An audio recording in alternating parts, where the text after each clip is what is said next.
Jerrod Brown back with us. How are you, Jerrod? Wonderful. How are you? Uh, I I'm busy, as I know you are, but I'm doing well. I'm getting a lot done, and there's a lot of topics out here to cover. You might detect to the discerning viewer, I'm a little bit of sniffles here and there, but just kind of we'll move on from that. Uh, Jerrod, you're still. Um, I remember the acronym AAIFS, right? AIAFS. AIAS, American Institute of Advanced Forensic Studies. Very close. Oh, We won't hold a grudge. It's okay. American Institute for the Advancement of Forensic Studies. Hey, It's a that's mouthful.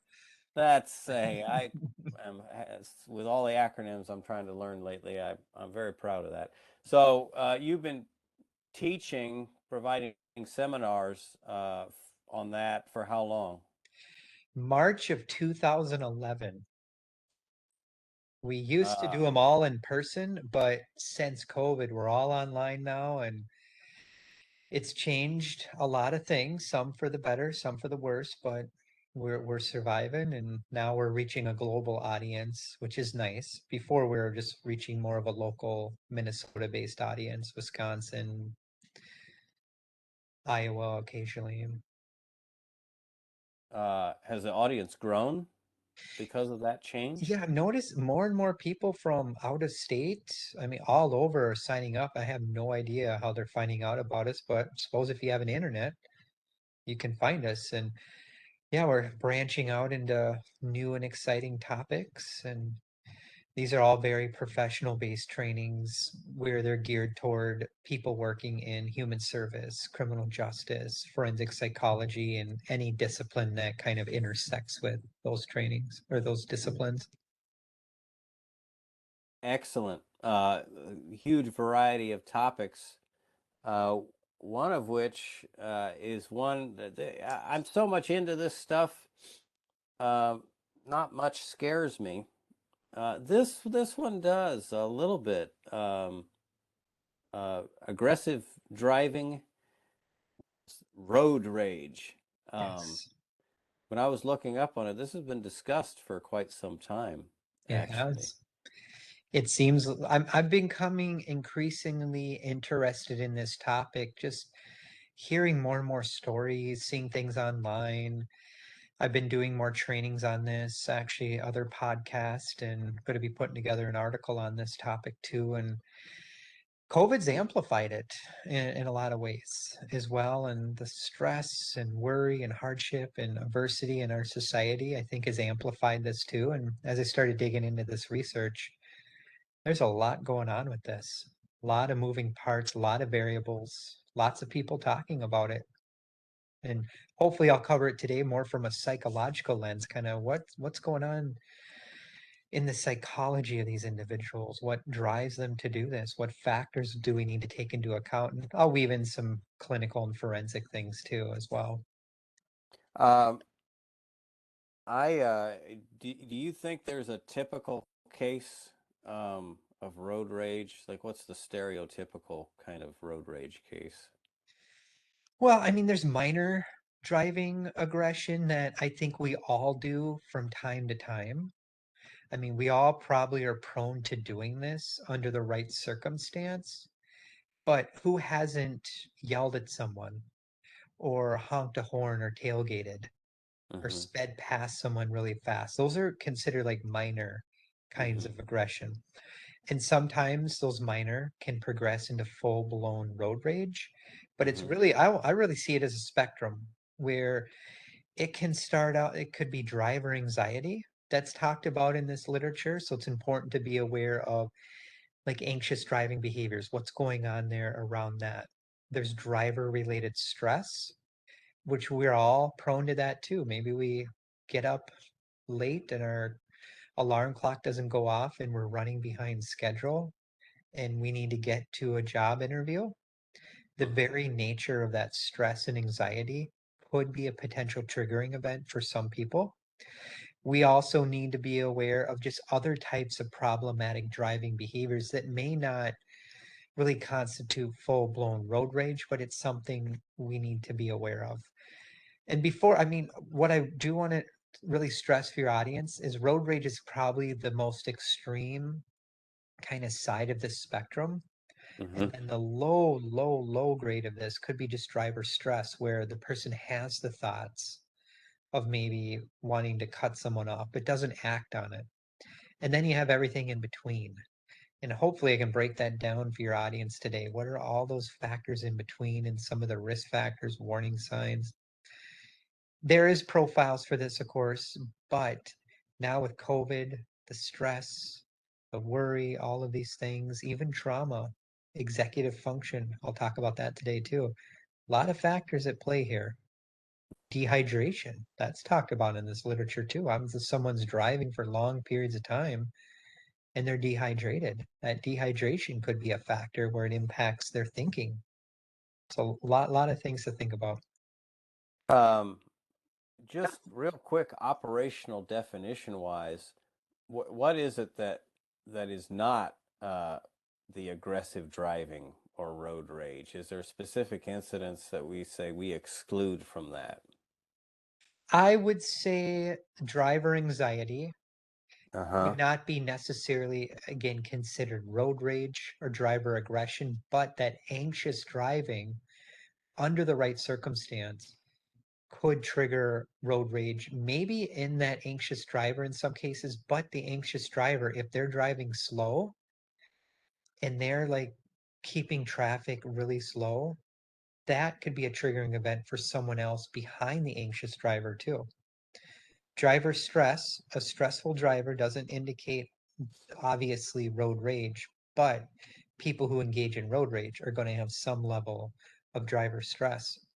What happens if it's a new driver and they just got a license and there's a lack of awareness and education where they cut someone off unintentionally? That wasn't their intent, but they just don't have a lot of knowledge and skill. And that very act triggered someone else to engage in full-blown road rage. And it's not just what's going on in the car. Uh-huh. Pedestrians can have a factor in this, people on a bike. Right. There's been many examples of that. So just poor driving, uh, inebriated, drunk driving, unless it is requiring some kind of intent to disrupt another driver or pedestrian. Is that a good operational definition of it? Yes, but what happens if we're dealing with a driver who is extremely impulsive too, where they didn't set out to do this, but their brain goes from 0 to 60 in a second? We have some rage control issues then, where it wasn't premeditated, they just went so fast. And that's an indication of maybe some self-control deficits, executive function impairments, Mm-hmm. and maybe even some metacognition deficits, which I can definitely talk about. But if you dig into the literature on road rage, this term hasn't been around that long. I think everything I've read about it, I think it was coined or popularized in the popular media sometime in the late 1980s, which that's Mm-hmm. still several decades ago, but in the world of like research, that's not that long ago. Mm-hmm.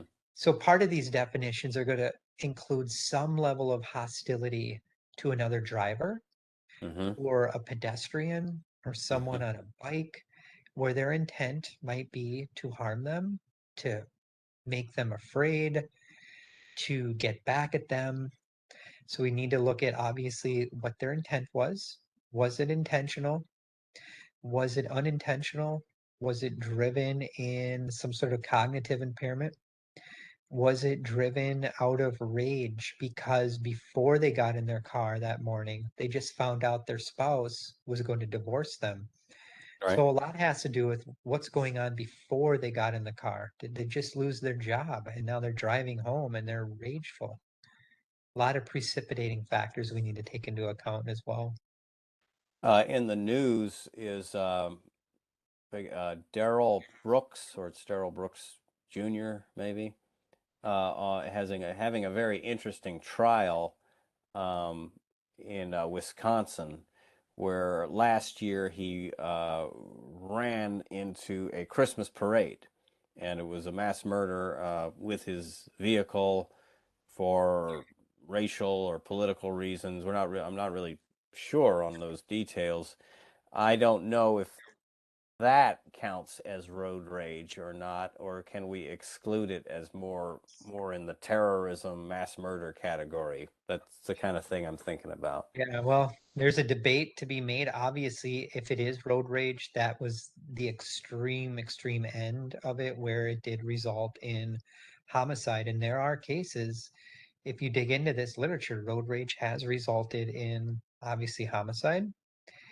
What happens if it's an intent to kill yourself as well, where the person was Uh-huh. trying to not only hurt other people, but also kill themselves as Mm-hmm. well? So that's discussed in this literature. But breaking down, I think, road rage a little bit more for your audience, was there any intent to intimidate someone else while that person was driving? That comes up a lot. And so we want to be aware of intimidation. Threatening behaviors, hand Mm-hmm. gestures out the window. What Mm-hmm. about pointing a gun at someone in your car, Mm-hmm. or making a move towards someone in a walkway where someone's walking across, the person drives really fast to make them think they're going to hit them and then hits the brakes right away? That intimidation or threatening behavior, Okay. absolutely road rage. Okay. Is their intent to hurt another person with their car or kill another person? Those are all factors to take into Mm-hmm. account when we think of road rage. And there can be direct harm with road rage, obviously, to the driver, the passenger, or other pedestrians. Mm-hmm. There can be indirect harm too, where just someone witnessing that on the side of the road, maybe they weren't involved directly, but just witnessing road rage could be very traumatic and be a triggering event too. So we need to take that into account. And maybe there was accidental harm. The person was just furious, they're sleep deprived, they Mm-hmm. just lost their job, maybe their spouse is leaving them. They get in the car under the right circumstance, someone cuts them off, and all of this flood of emotion comes out, Mm-hmm. and they act so impulsively and end up doing something terribly that obviously has implications for them and the community, and it could result in death in some cases. So I want, So go ahead. that's kind of what you mentioned those several scenarios, and is a so yeah, you could have somebody that's in a state of rage that gets in a car. Yeah.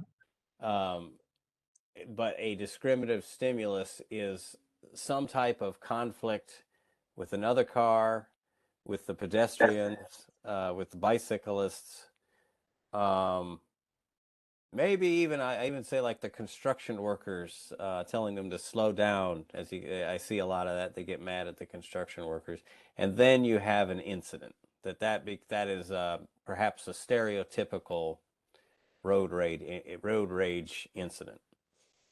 Those are big parts of it. The main triggering events for road rage, if you dug into this empirical based literature, slow driving. So if someone's stuck behind a slow driver, that could be a triggering event.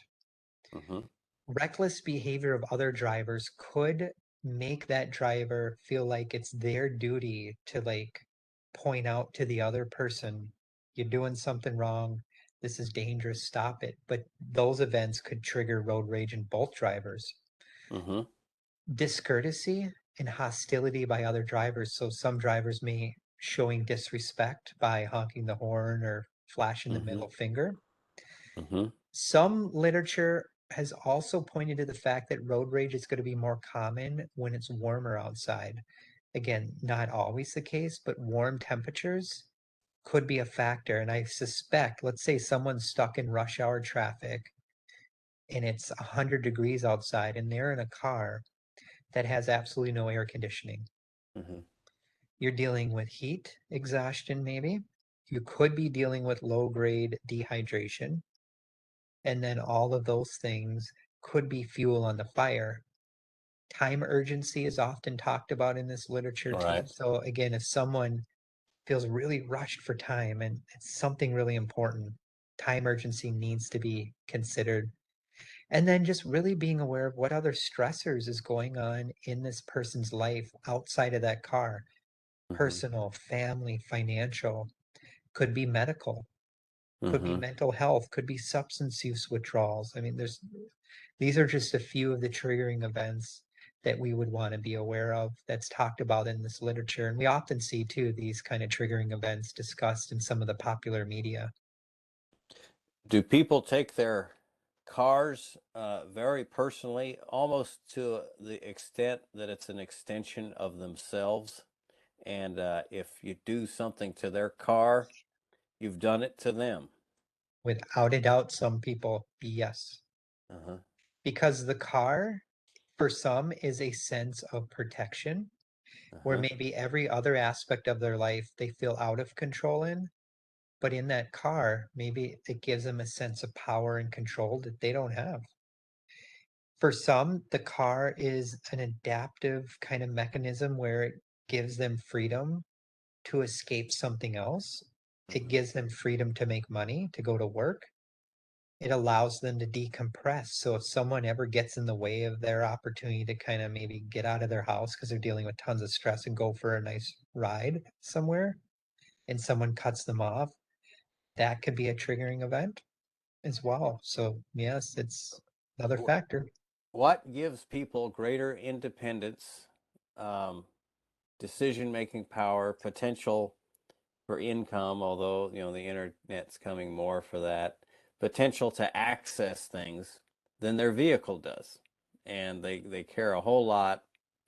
Um, I don't know if it's a male female issue. I know a lot of guys are very protective and almost to the point that they love their cars. So and of course they take care of the paint job and all that. If somebody scratches up their car, um, they see it as a violation. That I'm speculating here, but I can easily see that happening. There's some gender studies that have been Yeah. examined, and Yeah. needless to say, I mean, most people probably know this, road rage is more often committed by males than females, but again, it's not going to be 100%. But, Hmm. and if they see their car as a possession, absolutely could be a triggering event for some. And in high school, I can remember people, classmates, yes, that car was like a child to them. And if you looked at it wrong, watch out. Well, they could potentially attract girls with it, or get Absolutely. respect from other people, and Yeah, it's a sign of your income, and so I think people take their vehicles very personally. they do. Absolutely. So the origins of the driver aggression, we were talking. You had talked a lot. You were on the criminologist podcast a couple of months ago.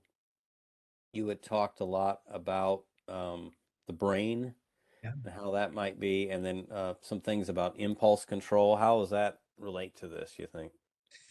Well, there's plenty of studies that look at executive dysfunction and risky driving behavior.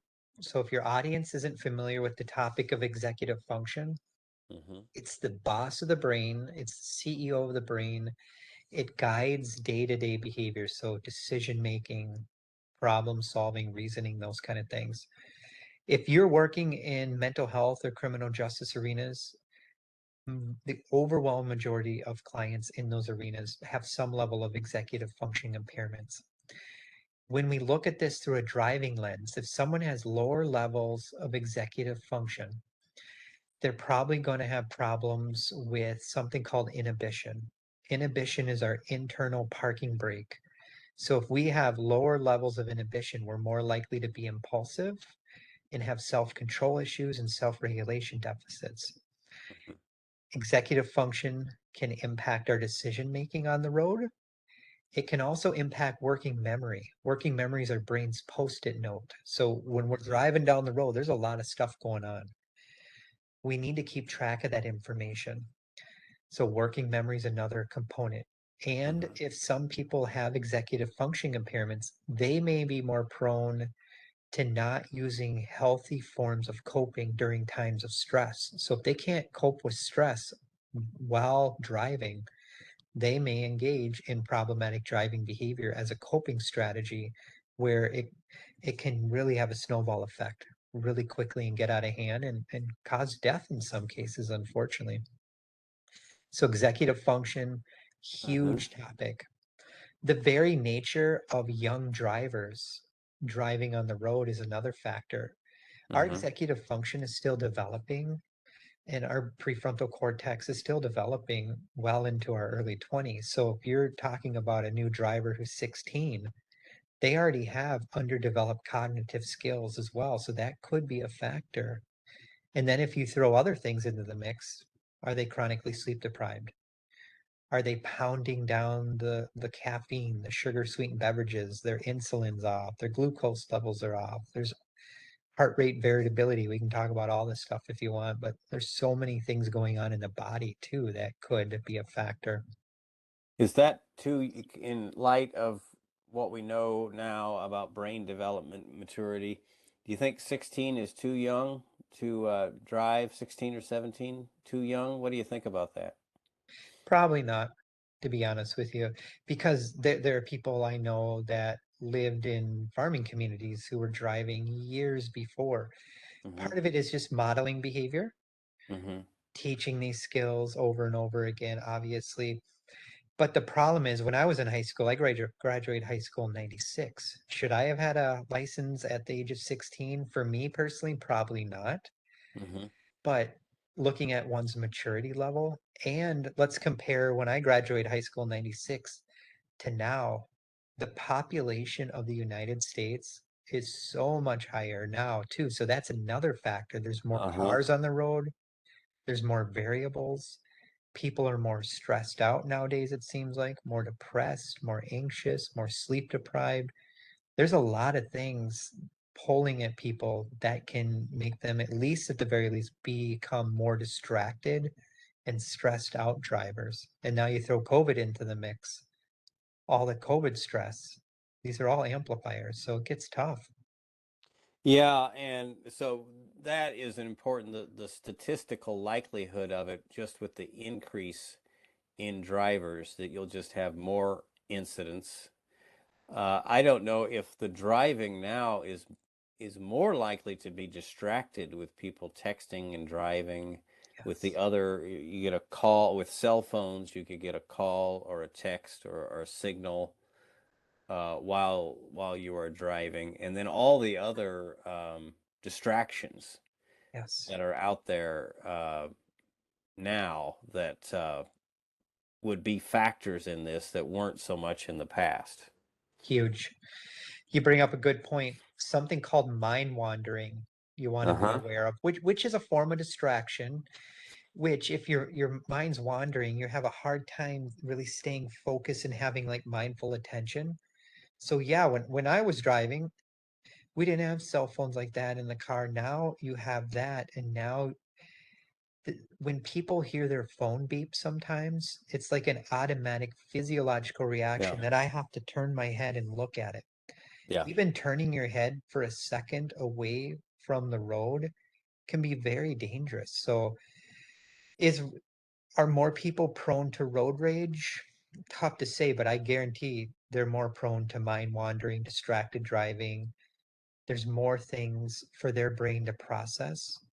I do a lot of work in the area of like special populations and brain injuries and autism and Uh-huh. ADHD. And there's a lot of articles that have been published on just driving behavior in those populations. And it's just fascinating too, because there's a lot of things going on in the person's brain that could be a factor with distraction, but there could be also things in the environment.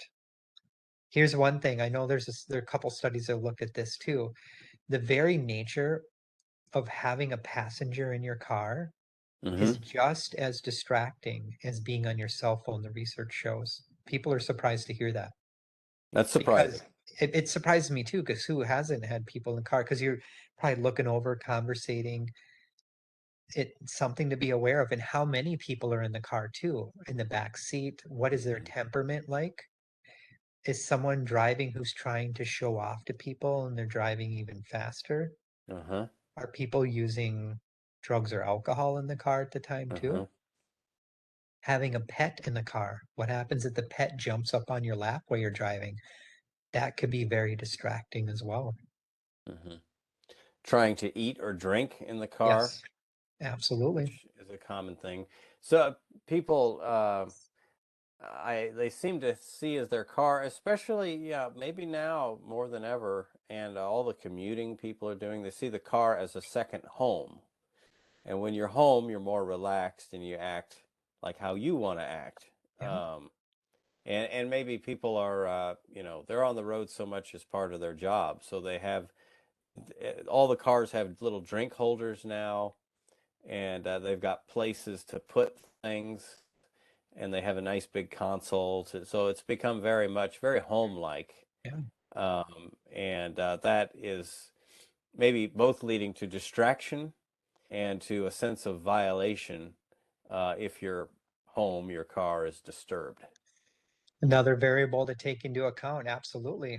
And are some people actually living in their car now because of poverty, homelessness, economic Uh-huh. uncertainty? And I suspect that that's another piece of the puzzle. I mean, again, there's probably not one thing to point to that is going to say that person is going to commit road rage. It's usually a combination of factors that are going on in the car, in the environment, or even way before. But there could be also physiological things going on with that person that could contribute to more unrest in their mind and body and thinking.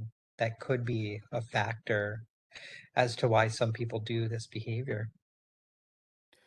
Um, so physiologically, you had talked about alexithymia. Alexithymia is an emotional processing, emotional awareness deficit. Not a Mm-hmm. lot of research on this within the context of driving per se.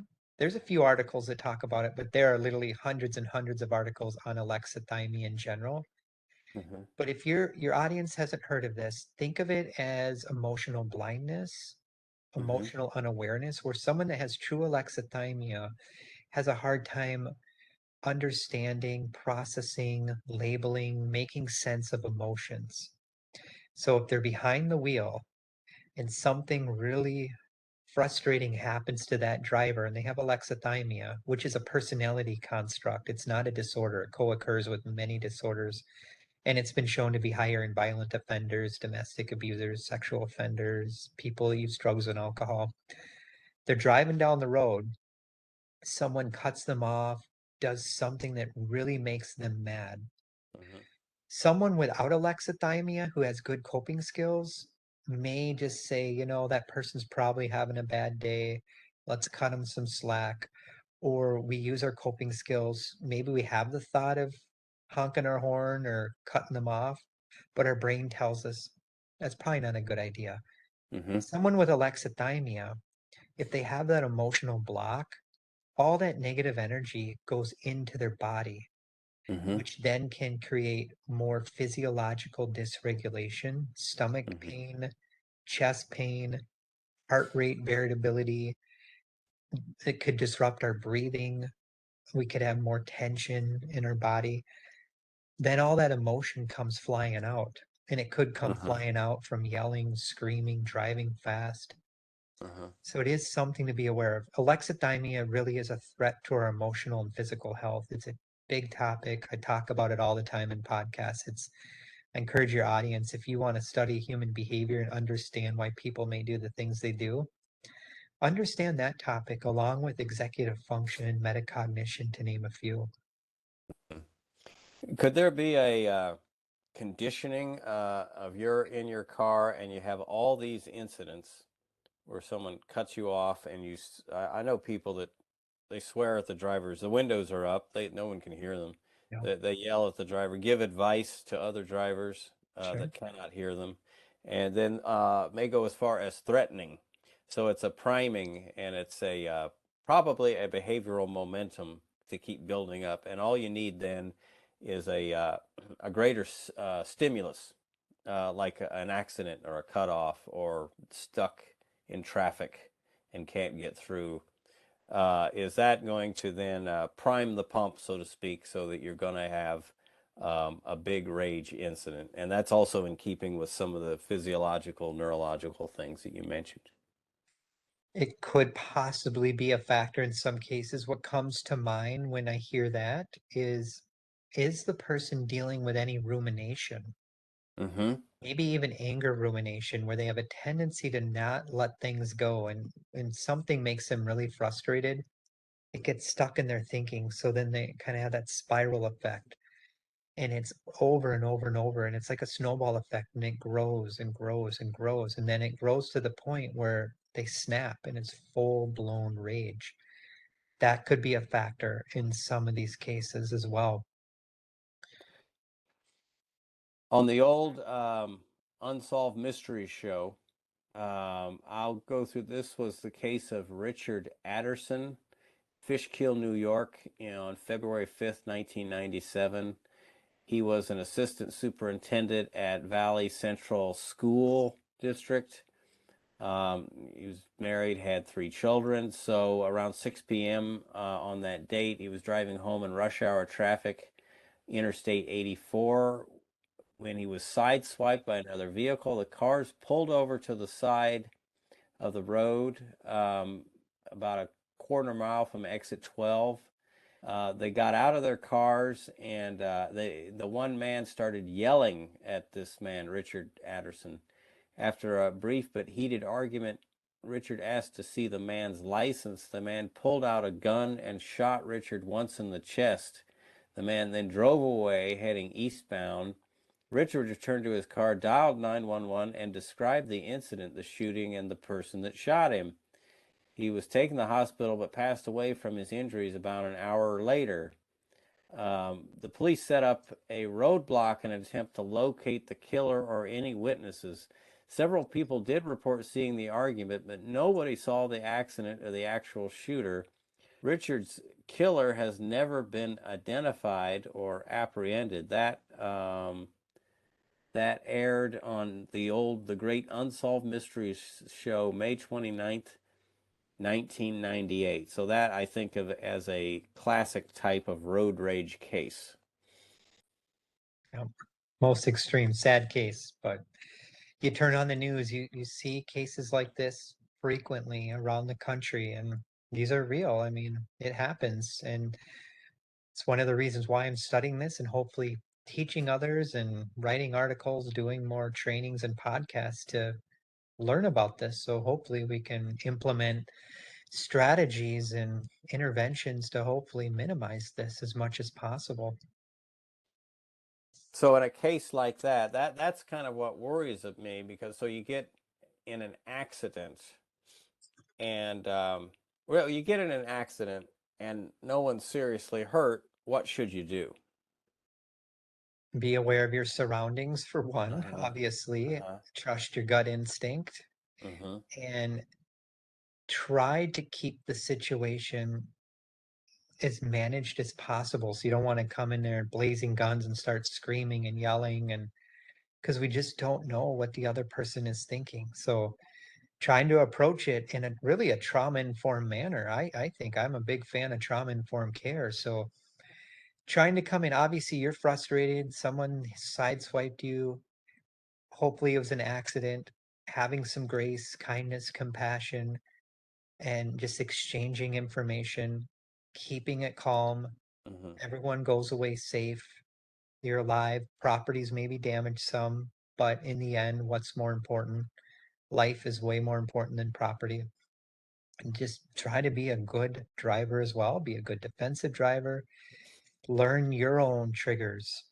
Learn some calming and relaxation skills that can help maybe you diffuse if you get Mm-hmm. amped up. Because when you're amped up and the other person's amped up, it's usually not going to go down unless someone decides to take a step back and like defuse the situation. Be aware of your body language too, Uh-huh. especially through a trauma-informed lens. Some people may be very triggered by someone talking loud or too fast or talking too close.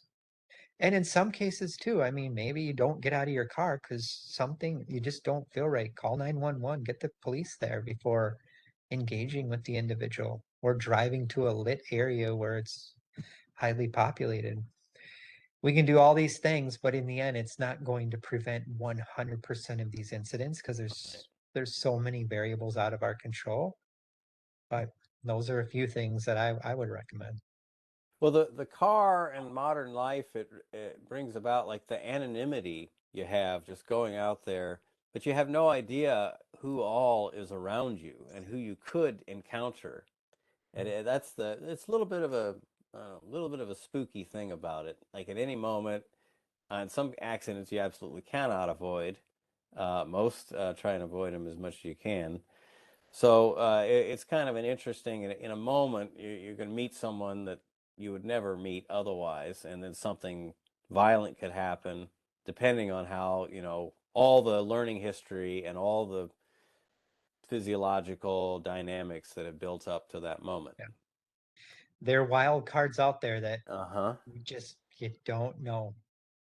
So maybe it would be good for all the drivers, like, sit in your car before you take off and take a deep breath, and if something happens, this is what I'm going to do. I'm going to stay calm. I'm going to look, see what's around me, and I'll have my insurance information ready. I'll ask for their insurance information, and we'll do what we're supposed to do. Just change, and then if my vehicle is, I can leave, but I'm going to stay. You're going to plan for that in advance.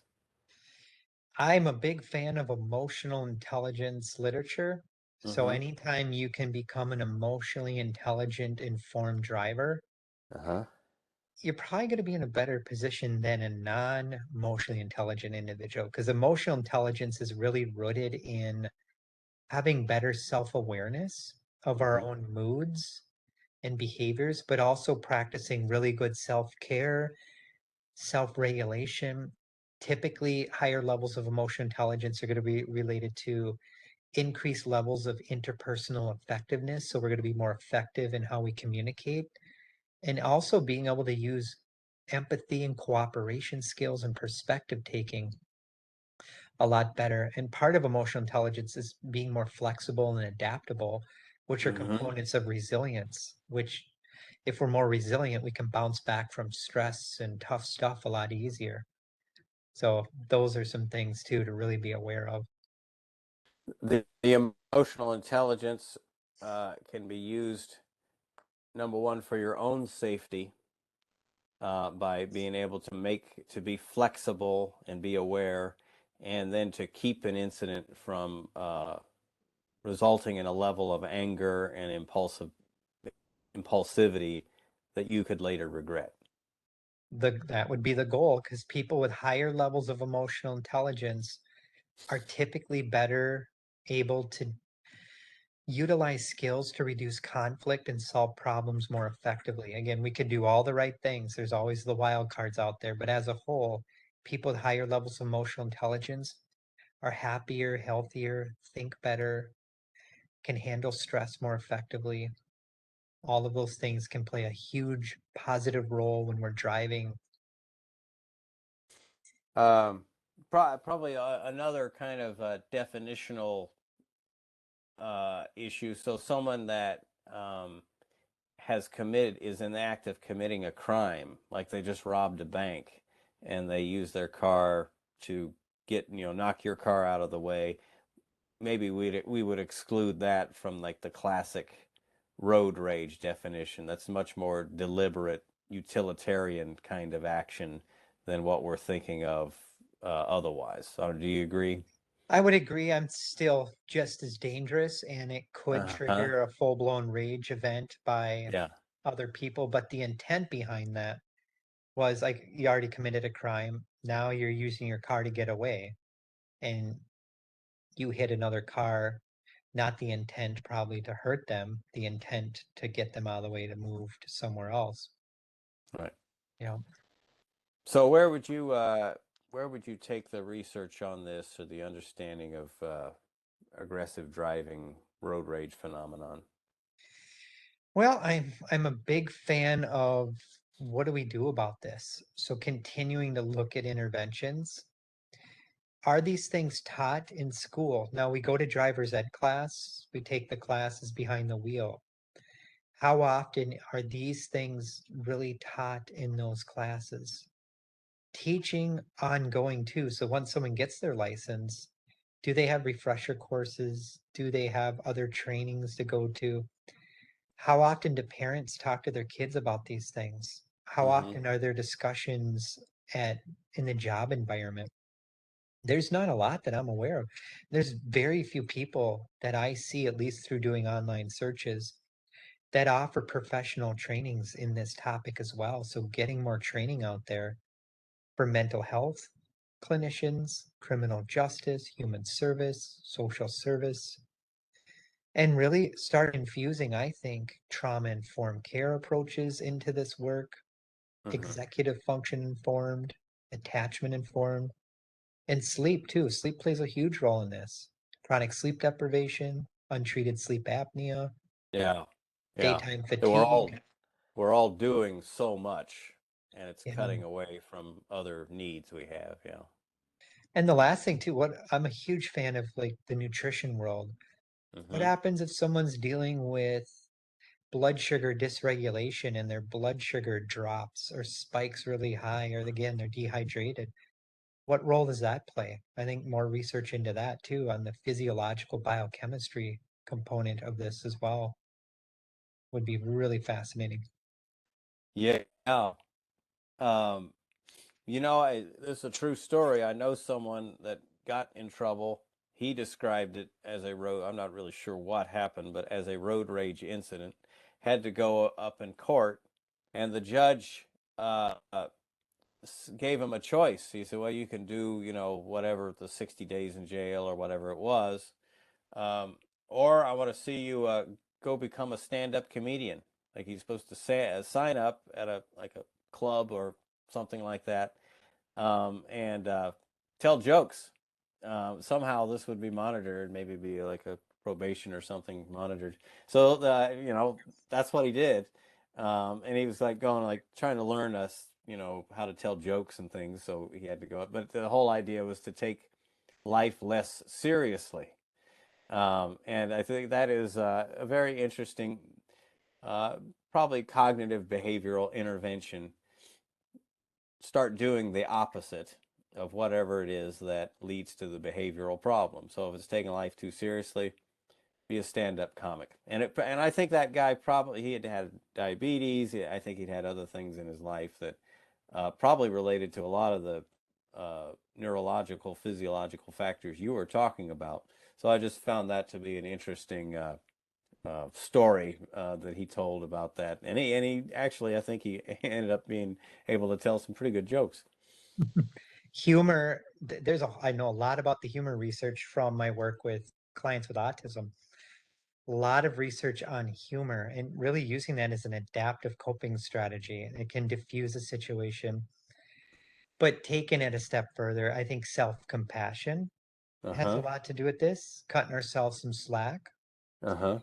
some grace, and maybe even self-forgiveness, because maybe we're holding on to some anger, working on that, maybe finding a counselor, a therapist. Is there other things that are building up in this person where if they would have went and talked to someone or got some help, or maybe if even talking to the medical doctor because they are dealing with maybe some medical comorbidities, just living a healthier, well-balanced life, talking out your feelings, taking care of your sleep, your nutrition. I mean, all these play a huge role in how we think and feel, and hopefully it trickles down into making better and more informed decisions on the road.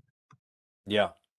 On the road and everywhere else that Absolutely. they are. So, yeah, and it's hard to be uh, compassionate toward other people if you're not compassionate toward yourself. Then, Very true. Whole yeah. bunch of research on self-compassion. Very powerful stuff on that too.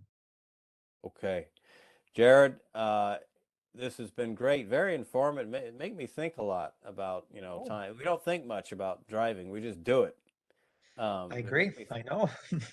that whole environment could be a very interesting place. So uh, thank you so much, Jerrod. You're Um, welcome. and you're covering so many topics that I want to cover more in the near future. So we'll see if we can work something out. Okay. Thanks again for having me back. Really appreciate it. No problem. Take care, Jerrod. You too. Bye bye.